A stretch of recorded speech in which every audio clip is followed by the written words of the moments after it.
Hey, Rich. Today we're sitting down with Ken Paskins, the CEO and founder of The Shift Spot. And we have a pretty engaging conversation today. We go from interviewing to shiny object syndrome, the cash flow, but most importantly, we talk about how entrepreneurs can take control of their business and their life. What did you gain from today's conversation? We got into some details that were really fun to banter with Ken on between coaching and training and the details of how he interviews. I took so many notes on the process of his interviewing that I intend to go back and review. Yeah, absolutely. And Ken used to be a fixer, used to go into companies and help them fix their problems. And now he's bringing CEOs together to form a peer group, a peer community, really, that they can all help each other. Let's get into this conversation with Ken Paskins. Hey, are you looking for a rewarding and profitable entrepreneurial opportunity? Consider owning a CertaPro painting franchise with a startup cost of $250,000 and an average franchise revenue of $1.8 million. CertaPro is a low-risk, high-reward investment. As a CertaPro franchise owner, you'll receive extensive training and ongoing support and have access to proven business models that have been successful for over 3 decades. Plus, you'll work with a team of highly dedicated professionals who are passionate about helping homeowners transform their spaces. Visit pro.com/franchise to learn more about this exciting opportunity and start your journey towards financial success today. Ken, welcome to the Entrepreneurs United podcast. Hey, thank you, John and Rich. Appreciate it. Absolutely. And we look forward to jumping in and learning more about the Shift Spot. But before we do that, Ken, can you please share with us your entrepreneurial story? I think that's very important for people to get grounded with. Yeah, so mine starts at childhood, like a lot of things, right? Both good and bad.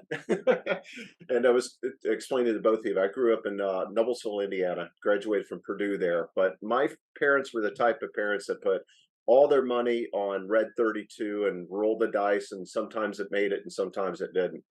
So literally as a child, I was used to growing up and going to Vail and with my being in a restaurant, having a little clip-on tie and eating lobster and having a phenomenal experience. And then literally 4 months later, my mom coming to me to drive me to the bank and borrow money because they can't pay their phone bill because some venture didn't cut it or make it, if you will. Going through that turbulent experience as a kid, I wanted to go the corporate route to start. And so I did. And for some time, I gained a lot of great experience in high tech and software and managed P&Ls up to half a billion, teams up to 450,000, 450, not 450,000, boy, that's quite large, but 450 people across North America and internationally as well. And gained a lot of experience as an executive, et cetera. And then after that, I formed an entity called GC Strategic Consulting. So for close to a decade, I was operating as a fractional executive, a drop-in CEO, COO that would jump into companies that, for the most part, were struggling. And a lot of times the owners, they were hitting some sort of ceiling or wall, and they didn't know what or why and everything. So they'd hire me, and my kids would call me the fixer, per se. And then after doing that and seeing a lot of similar repeat movies, and I would tell owners that as I've seen this movie 500 times, poor hiring or throwing bodies at a problem versus systemizing and processing or making gut decisions and emotional decisions versus facts and data. I wanted to impact more, and that's what caused the inspiration of the Shift Spot. Probably getting a little bit more than you asked for, but when I formed the Shift Spot, I looked at all the different ways that business owners and CEOs go out and get help. And they got it through expensive folks like me that they would hire to come in, expensive coaches that they'd hire, or advisors, right? And I've been in advisors, and all the advisors like to believe that they're the smartest person in the room, right? And then they could join EO and Vistage and all those different things as well. And I knew there was a better mousetrap. I believe that the Shift Spot is a one of a kind, unique thing that CEOs and business owners can come and join, regardless of where they're at in their journey, and be met with additional help to help elevate them and break through that ceiling. So how does that work at the Shift Spot? Is it a consulting firm? Do you put people together peer to peer, or how does that work? Yeah, so we call it a CEO peer advisory community. So we've got 144 different events through the year, and it provides coaching, but also peers. One of the great things about EO is it provides community. Some people will spend $60,000, $80,000 a year with EO traveling around. So we've got that similar aspect. One of the things that we've seen of Vistage is how they professionally facilitate CEOs and help them solve problems. We have that on a weekly basis as well, where CEOs will jump into a room, a virtual room just like this. They'll bring their toughest problems to the table, such as, hey, I'm firing my number two. I've never done that. We'll help come up with, hey, here's how to mitigate that risk. Here's some of the things that you need to do, your messaging for your employees, et cetera. Help solve that problem for them to deliver. And then every week or every month, there's experts that come in also. So every month there's a domain expert. So for example, in August, it's human capital. So we've got a big event this month all around winning the people game, if you will. So it's a little bit of all of that, if you will. And it's all about surrounding them with experts. And once again, they can attend the events either live, or we've got an app and they can look at it on their computer, look at it on their phone. And we've got one CEO that he's an attorney, has never been to one event, but he listens to everything. So when he wants to and how he wants to. So it sounds like you combined the best of what you saw in EO, the best of what you saw in Vistage, and then also included some asynchronous assets that could be consumed on demand. Yeah, yeah. And I took my consulting expertise as well and accountability. So we have an accountability coach that we assign them on a weekly basis. But one of the very first things, I won't go through all the slices on the beautiful wheel up there. One of the first things that they do is they actually, when they enter the community, they fill out a gap analysis. And it's a very exhaustive questionnaire. And it asks very simple things such as, do you have financial controls in place? And some people will ask, I don't know what a financial control is. Do you have employee onboarding? Yes or no? And it goes to IT, ops, finance, sales, marketing, and it identifies areas of opportunity that could be preventing them from growing. So that's one of the very first things. But yeah, it combines, like I said, all of and that was the intent. It was methodically put together that way to bring the best of everything that I saw out there, even expensive guys like me. I charged a lot, right, to the table where they'd have access to them on a weekly basis. You had said earlier, a lot of decisions are made on emotion and they're made on gut versus data-driven decisions. Yeah. What's an example of maybe the most common gut-based decision versus data-based decision that you see in entrepreneurs? Yeah, honestly, it's probably hiring. Just if you think of how many CEOs and owners you've heard, oh, I hired him because I'd like to go drink a beer with him, or seems like a great guy, and they don't understand the approach on how to pull the onion back and get to the root. And hiring mistakes can be extremely costly. So one of our clients just had to let go of their controller. So we had to. They have a fractional CFO who gets engaged on a quarterly basis, but we had to walk them through and help them understand the nuances of that and everything. But just I think a lot of times it's that. Another thing is just getting excited about the shiny object, right? That's gut as well. How many times have you heard of the business owner heading one direction and then see something else and whipsaws the entire organization to go chase something else, right? So that's a lot of gut versus data type decisions. And it's, all right, have we looked at the market? Have we analyzed why we're going to make this change and done those sort of things? So just the top of my head, I think those are probably the two that are the things that happen the most per se. So if I get a moment of free consulting for myself, knowing we have people listening in, Yeah. and I'll ask a question I'm interested in, but also a touch of role playing with others. So you go, okay, so I understand the words you're saying. Hiring, don't just go with your gut and somebody who you feel good about. Yeah. Okay, so what's the data-based part of it? How do I collect data that is going to give me indisputable facts that I can make decisions by that isolate from what my gut opinion is? What do I do next? Yeah, so great question. So attack it methodically. And I'll speak to you as if we're hiring a leader, first of all. Yeah. So my hiring process, any leader that you hire in your business should be able to articulate point blank what their hiring process is. And I will ask them that. My hiring process is, first of all, I'll look at a person's resume that's going to be a manager and or a leader in my business. And I will ask them, and this sounds silly, but I will ask them to walk through it and explain why they've made each move. What I'm looking for there is they made methodical moves and plan for their next move, right? Versus jumping and or running, right? So ask them, explain, what did you gain there? Why did you make that move, et cetera, et cetera.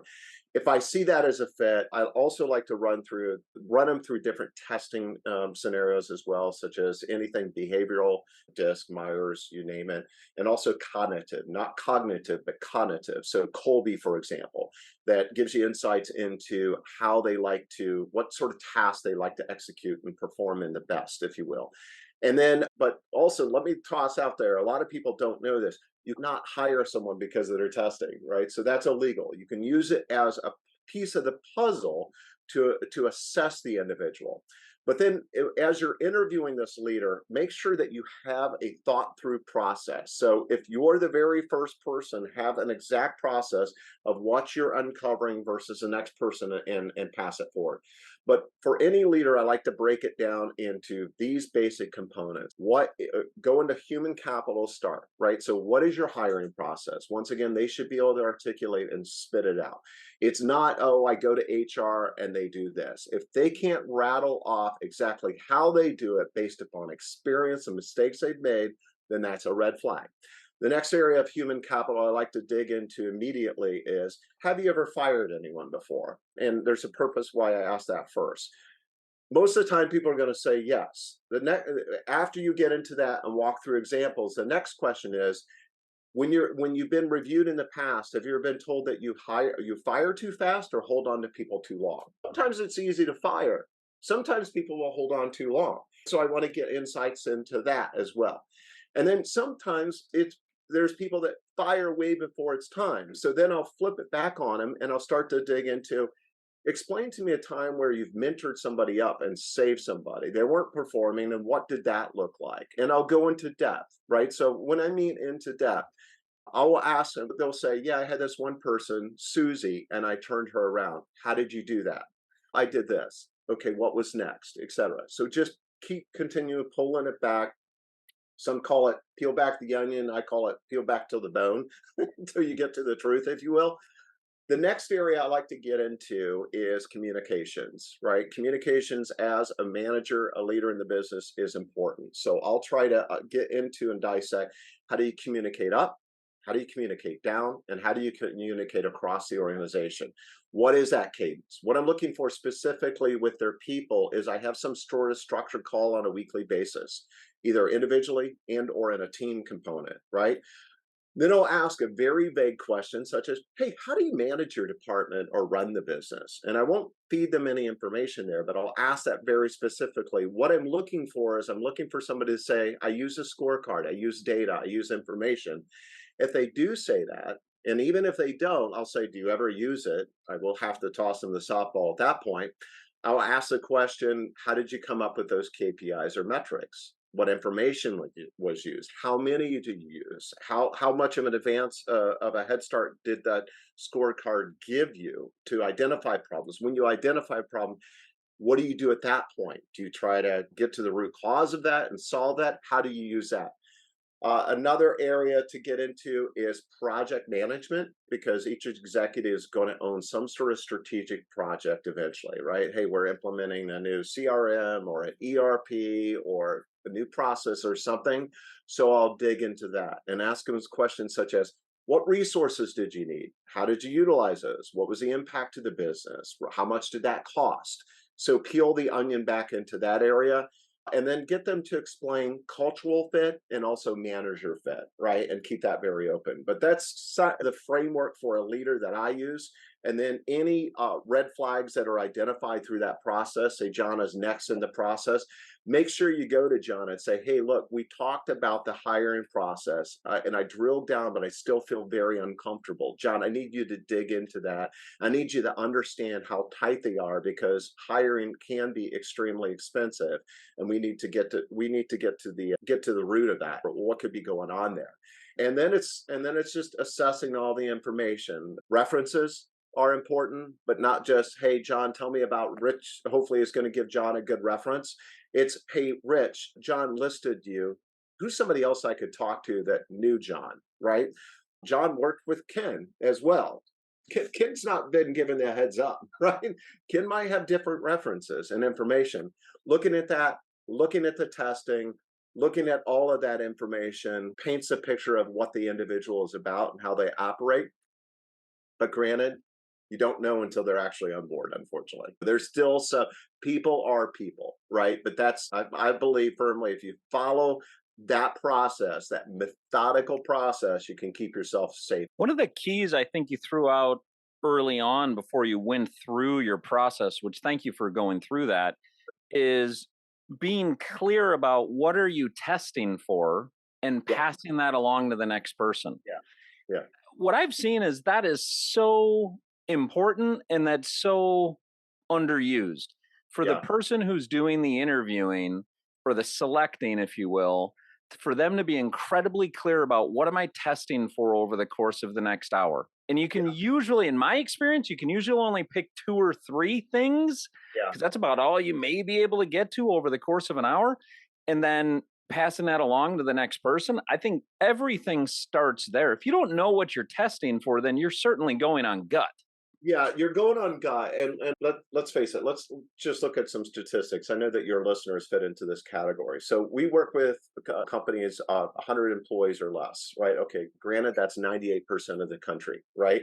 But if you also look at CEOs and owners out there within that category, 50% of them actually learn in their company. They learn on the job. They learn like my father, right? So they learn about leadership and finances and the operations, and they make a lot of expensive mistakes, which is why 18% of companies fail their first year and nearly 50% by year 5, right? So, we believe that a lot of these expensive mistakes can be prevented with a community like ours.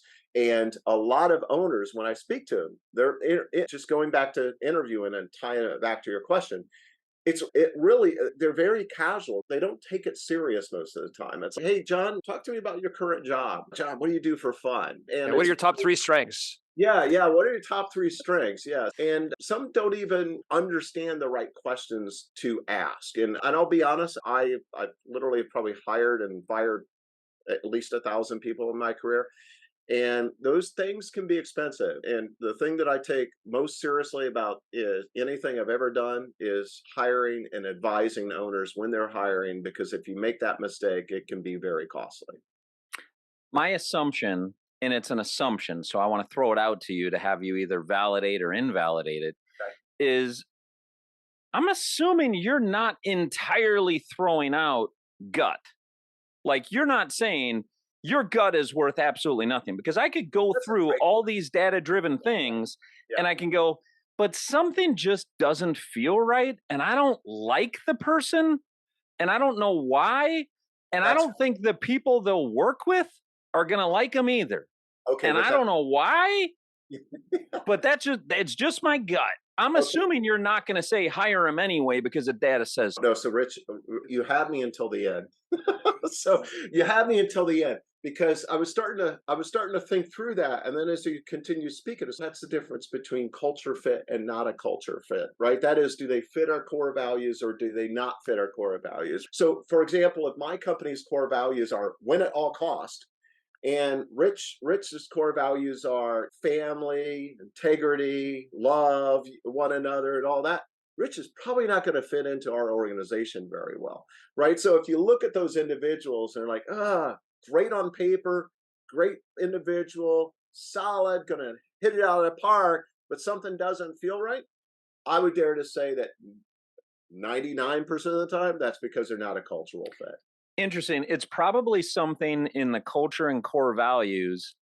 And if it's not, you may want to inspect your core values because you're measuring up against something that hasn't been stated. Yeah, I'd agree 100%. So interesting. Know your core values, and most companies don't have those. And some that do have them, they're aspirational or on paper, but know what those are and always hire and fire to those.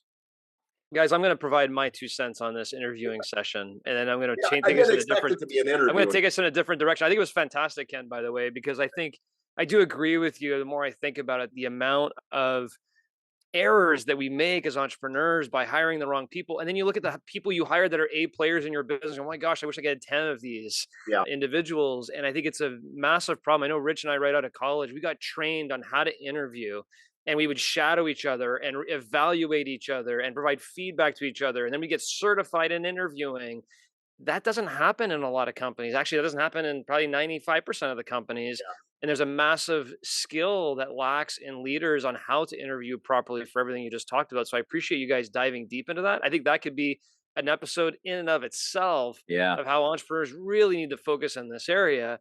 The only caveat I'm going to throw to the conversation on gut here is I truly believe in everything that entrepreneurs need to trust their gut. And if Yeah. it doesn't feel right, stick with it. Because at times that I didn't stick with my gut, but the data is, this looks good on paper, so I guess we should do it. I've regretted it. So I'm It's going a to stick with it. balance. I Still agree. trust your gut, Yeah. but don't make Yeah. decisions purely on gut. Yeah. I think it would be my message. Ken, to take us in a completely different direction, I mentioned prior to us hitting the record button, I feel like we have a lot in common. Yeah. I'm in the process this fall of releasing my first book called The $100 Million Journey. Nice. And I'll show it to you after we get off this episode. I think you'll find it fascinating, as I did. The headline of my website is "It's time to take control of your business and your life." I love it. And I sure love enough, I go on your LinkedIn profile today, and the first thing I see was almost verbatim the exact same thing. it. It's Yeah. time to take control of your business and your life. And so all of a sudden, I was like, okay, Ken and I, we're connected. We have the same kind of mission, if you will, of what we're trying to accomplish. Why do you feel that was such an important phrase for you to use? 'Cause I use the exact same one. Why is it important for people to take control of their business and their life? Do you feel like they don't have control of their business and their life? Or what are you seeing that leads I you mean, to make that statement? I do. Not all. I can't say it's everybody, right? Some people probably listening to this are going, "Wow, we hire like this all the time, and I work 5 hours a week, and I'm happy. My business just runs like a machine," right? Chances are, if that's the case, you're probably not listening to this podcast because you're listening because something's missing. But I do believe that I come across owners that have asked me if they should scale backwards, right? So we've got a client in Germany. She owns it's a large SEO firm. If you look at all they do is SEO, they've got 25 employees. She started out as an SEO expert, and now this thing's grown. And I've had calls with her recently. Man, I got to fire somebody. I don't know how to do it. I don't like doing all this finance stuff. Maybe I should scale backwards. I hear stories like that all the time. And you just think about how many people out there just are always in the business, just grinding and grinding and never have time to take off. My dad was one of those. He came home.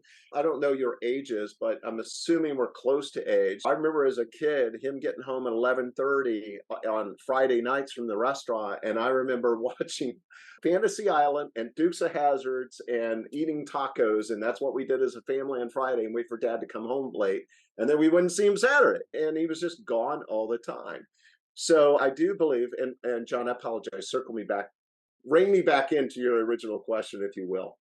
No, you've chosen to highlight Oh, why? entrepreneurs taking Yeah. control of their business and their life. That insinuates to me that entrepreneurs do not have control of their Yes, business and their life in a grand scale. And I believe that same thing. I'm curious as to why that phrase was specifically important to you. And it Yeah, sounds so- like, Ken, you saw some of that with your father, where he didn't have control of his business and life, where you didn't see him a lot. And Yeah. that impacted you as a kid.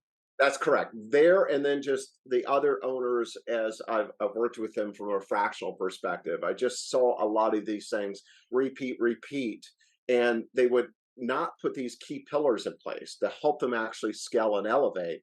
And that's why that calling, John, and really the Shift Spot is, I feel, a calling to help me help other entrepreneurs.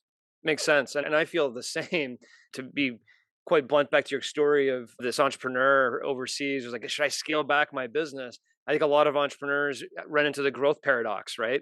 Oh, my business isn't working. So what am I going to do? I'm going to chase some more shiny objects, as you mentioned, the shiny object syndrome. I'm going to grow my business because if I grow, next year is going to be better. I'll grow and then everything's going to be fine. And then sure enough, growth takes more employees, which puts more strain on your system, which then consumes more of your time. And then you're not home on weekends for your family. And now you're not enjoying your life as much. And so the cycle kind of repeats itself. And so it doesn't stop at a certain revenue threshold unless you put the basics in place. We have a client that does 90 million annually. Yeah.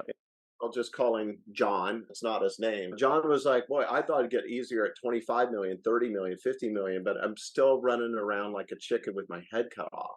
Yeah. Now, he's in a unique industry called what I coined as the chaos industries, which are HVAC, construction, landscaping, things like that. Generally high margin, great cash flow, but none of the basic business infrastructure. So no matter how big you get, you're still running around like a chicken with your head cut off. So Yeah, no question. And in my case, Ken, I lost a company after building it for 15 years because of the things we're talking about. Bad hiring, shiny object syndrome, lost control of the business, investors came in, lost my equity, I was fired, 15 years of building a company over 50 million, lost everything. man, sorry. I didn't have control of the business, and that in effect obviously affected my life. And maybe we could talk about that in a different episode. Yeah, But I'm assuming that the shift spot where that connects the dot is don't go at this alone. exactly. By working together, by providing all these benefits that you can get from peer community, let's help each other take control of our business and our life. That's where the shift spot comes in, right? Yeah, it's that, and also as you think about what I said earlier, right? There's lots of different ways to solve these problems, such as board, fractional, coach, blah blah blah.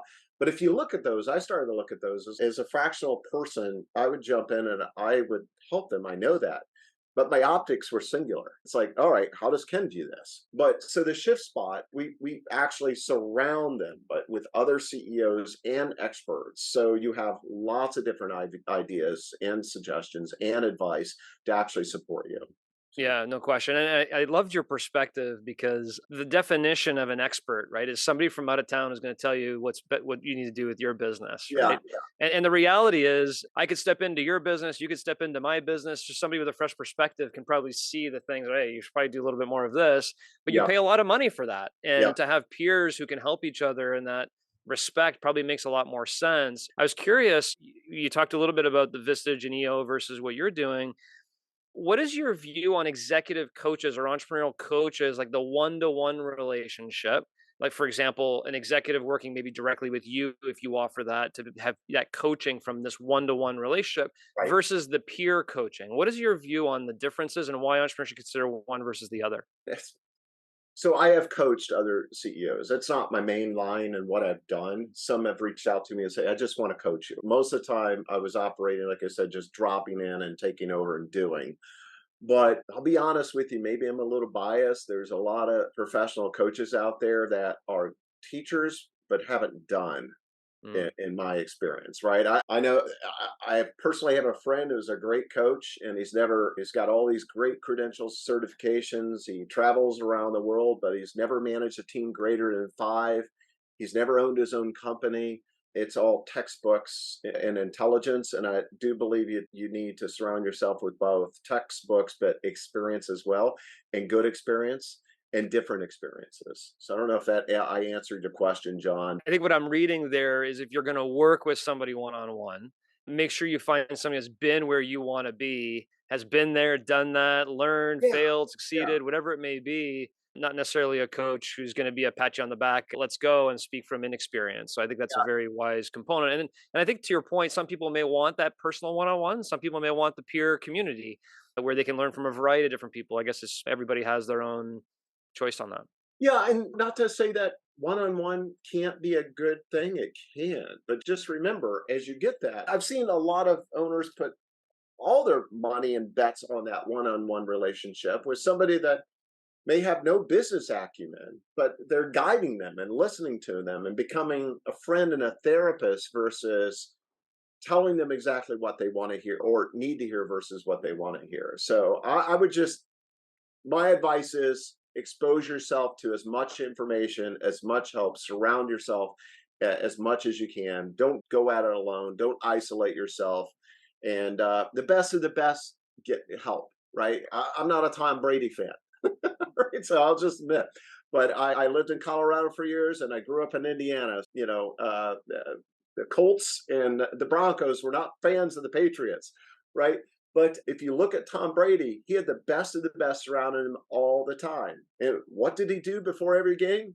He practiced dropping back and throwing the ball. Has he done that a couple times before? Probably. Yeah, I'm pretty sure he has. If you're running a business, why would you not do the same thing? Work on the basics and elevate yourself.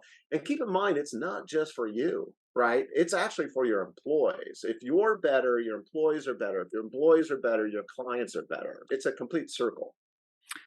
Ken, I want to potentially risk splitting hairs on something. All right. When you're talking about coaches who are teachers and they haven't done, Yeah. I want to throw out to you my view, and I really want that for you to either validate or correct, Okay. that what I've experienced is when someone is an instructor, when someone's a trainer, when they're a teacher, Yeah. my opinion is they should have done what they're teaching. In part because leading situationally, or the situational leadership principles tell us that someone who is high skill has both practical experience and theoretical knowledge. If you don't have practical experience for probably 5 years of making money as your primary source of income in what you are training or teaching or instructing, you will always be variable skill because all you have is theoretical knowledge. Yeah. And I can tell just by your nonverbal, you agree with that. Now, 100%. here's the splitting hairs part. Yeah. When we talk about coaches, it's also my opinion that to coach someone to their best performance does not require being a subject matter expert in the skill they're being coached on. I've experienced that from coaches, and I have been a coach with people who are far more skilled in what they do than what I am. I've never done and never aspired to and don't have the skill to do what they do, but I can help them do what they do better with my presence in their life as a coach than in my absence. So that's just what I've experienced, in my opinion, on a separation between a coach versus a trainer. There's a little bit of a difference there in my experience that I wanted to check in with you on yours. I think that's fair. And I think actually maybe the caveat is if you're hiring a coach to say is helping you with your speaking ability or presentation skills or something like that. Subject specific. Yeah, I actually see value in that. Totally agree. If you're hiring a coach, hey, come in. I need an executive business coach to come in, and I'm referring to my friend who does this a lot, has all these certifications, but has not done the job himself. Yeah, I question that. Yeah, difference you're separating, and I don't think you're splitting hairs, but within the industry of coaching, you've got performance management coaches, which is this kind of general aspect of increasing the performance of those who we work with, versus a subject specific coach. And if you're seeking to get better at, for example, public speaking, you better work with somebody who's been a public speaker at some point, and that's how they've made money. Right. Versus if you're just looking for overall accountability, up your game, performance management, someone to be a sounding board and set goals with, you don't need to have been a CEO to coach a CEO in performance management. Yeah, I agree 100%. But if I'm an owner, first of all, I'm dissecting or coming to the conclusion that I'm struggling in my business because let's just make something up because I'm not great at public speaking. First of all, we're assuming being a great public speaker is going to fix all those other problems, and it's not. But yeah, I can go hire an expert in that area that can polish me up and help me do that. But if you're looking to actually, hey, I don't know why my business isn't scaling. I don't know why I'm working so hard. I don't know why I have constant employee retention issues. I don't know why I think I should be double the size that I am today. And I've got all these people around me that understand the finances, but I don't. If you've got those sort of questions about just operating the business that you're struggling with and staying up at night, that's a different story. You want somebody that's been there, done that. In my opinion. In that specialist category versus an accountability type category. That makes sense. You had mentioned these chaos industries, and I've never heard them been called that, like the HVAC and the landscaping and so forth. And you said they don't have a basic infrastructure. Yeah. And we moved on in the conversation. I want to come back to that piece of the conversation. And for those of our listeners who are in one of those chaos industries, can you educate them on what is a basic infrastructure that your calling many of them lack a basic infrastructure. What is that? Yeah. And how would they go about starting to get that in place? Yeah, so it's really actually some of the slivers of the wheel, but I'll go through it and answer your question. But I have experience working with just about every industry. Came out of software, high tech, but then let's look at more blue collar, such as HVAC, high end landscaping, construction, painting, companies such as that. Lots of blue collar labor, if you will, specifically HVAC. Very high margins and profits, spin off a ton of cash, great businesses to own, if you will, but they're generally suffering in several areas. So they're suffering with everything around human capital, right? So finding the right talent, retaining the right talent, grooming and growing the right talent, right? They're suffering also within the leadership and management void, right? But if you look at the pillars, the things on that little wheel, what I call the basic infrastructure is leadership and management, right? Understanding what that means, finances, understanding what that means, sales and marketing, understanding what that means, because obviously top line and revenue solves a lot of problems, human capital, and systems and processes. And generally, a lot of those industries specifically will be, they might have the sales and the marketing component and hope that's going to pull them through everything, but they lack some of the other things, such as the systems, the process, the financial acumen, the leadership, the management, and those other areas, which is why they continue to struggle. I believe that you got to be a well-rounded leader and business owner to get through that. One of the things we haven't touched on at all in the community, you'll see this little thing called balance somewhere on there. But we actually, one of the unique things that we do, and I haven't seen this out there, is we believe to become the best leader, you actually have to have balance as well. So we'll bring in coaches that talk about nutrition and health and things of that nature as well, because you got to have a sound body, sound mind, and then focus on these other core values to really have a thriving operating entity. But that's my answer, Rich. Does that make sense? Yeah, thank you. You'd said, I missed one of them. You had said leadership, finances, sales and marketing. I think it was human capital. And then there was one I missed. And then systems and processes. Got it. Talk to me about what's the difference between leadership and human capital. I see those as having some crossover on a Venn diagram. Well, human capital, what I always put in human capital is hiring, firing, mentoring, growing, grooming employees, that aspect, right? So generally our most of our money and funds go into the human capital. But that is that. Leadership and management, yeah, it's a leadership and the management of the human capital and those assets, if you will. But those are different skill sets, right? So leadership, for example, is setting the vision and where we're going. Management, for example, just a little small piece of it, is giving the employee the right tools that they need to do their job and keeping that connectivity on a weekly basis and maintaining expectations. But those are the two distinctions, or some of the distinctions that I put there. I think I got it. You're separating human capital as more selection and retention type stuff versus leadership is the development component. Yeah, that's a good way to look at it. Yeah. Okay. Guys, I want to maybe bring this back full circle again. I'm curious, you're called in your prior career the fixer by your family. Can you give, without giving any names, of course, an example of maybe one of your prototypical clients that joins the shift spot, comes in where maybe things are imbalanced, and after a certain period of time kind of gets control of their business and their life? Who is that persona? Like, can you give us an example of that? Yeah, so there was one guy that joined, and he owned, it was 16 different what was it, supplement business, supplement, like alternative medicine supplements and all that kind of stuff. And Okay. it would also go in and massage, infrared, anything around alternative medicine and healthcare.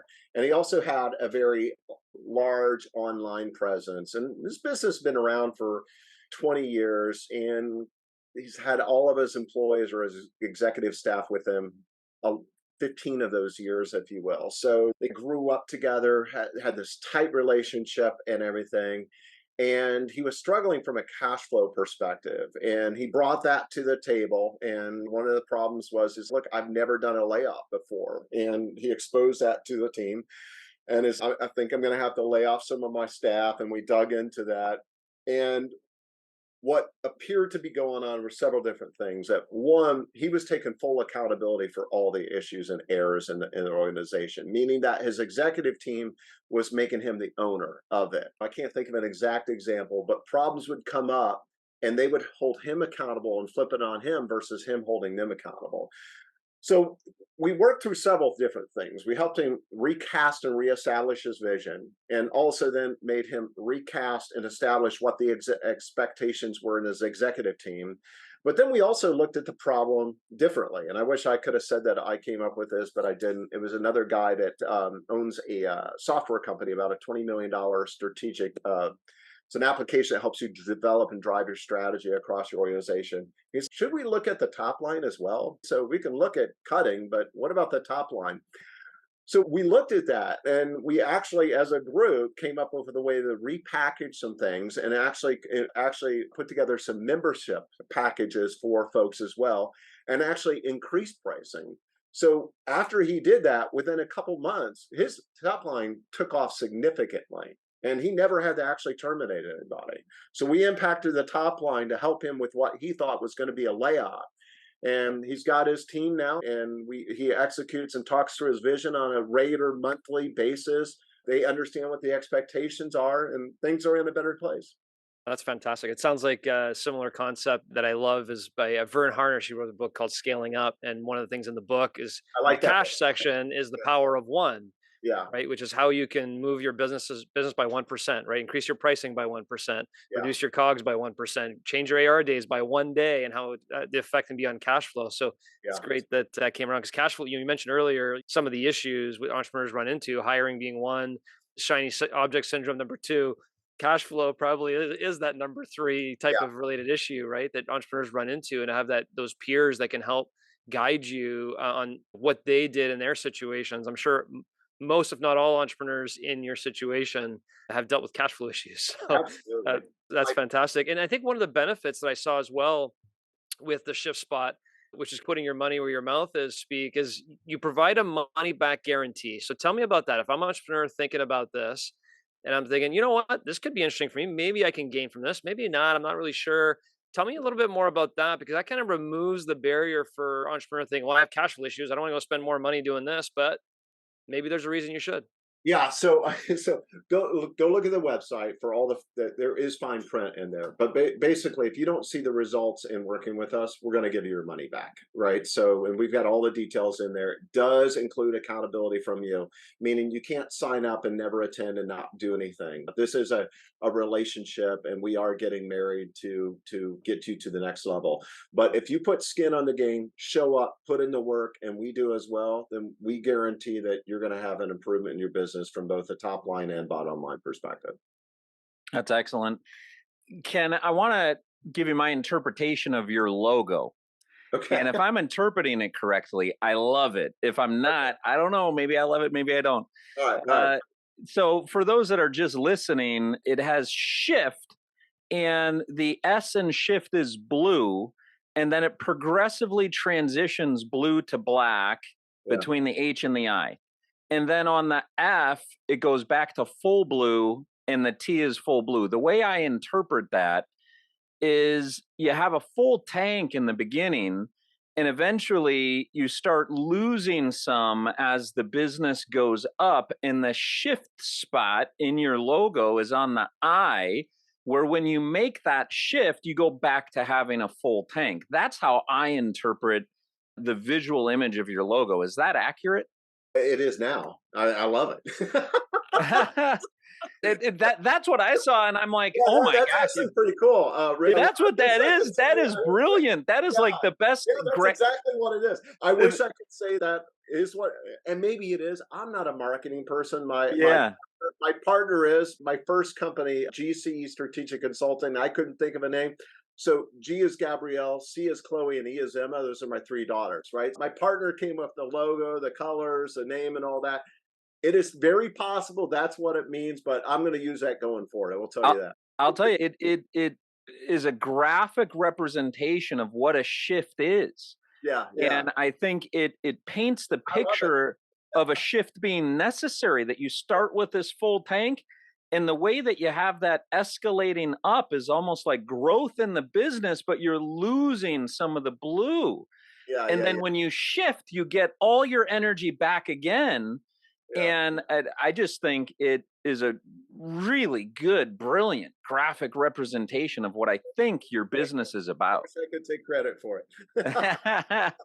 Ken, what would be your parting shot to all entrepreneurs, that if there's maybe one piece of advice that you go, every entrepreneur could benefit from this in my vast experience, and it is what? It's surrounding yourself with others and outside ideas and challenging them to challenge you and tell you what, not what you want to hear, but what you need to hear. And I think a lot of times some owners want to surround themselves with people that will tell them what they want to hear, right? And that can be dangerous, right? And we can fall off a cliff and never even see that cliff coming. So that would be my primary advice. Thanks for being on today. You got it. You got it. Two things actually for your audience, if you don't mind I say. Please.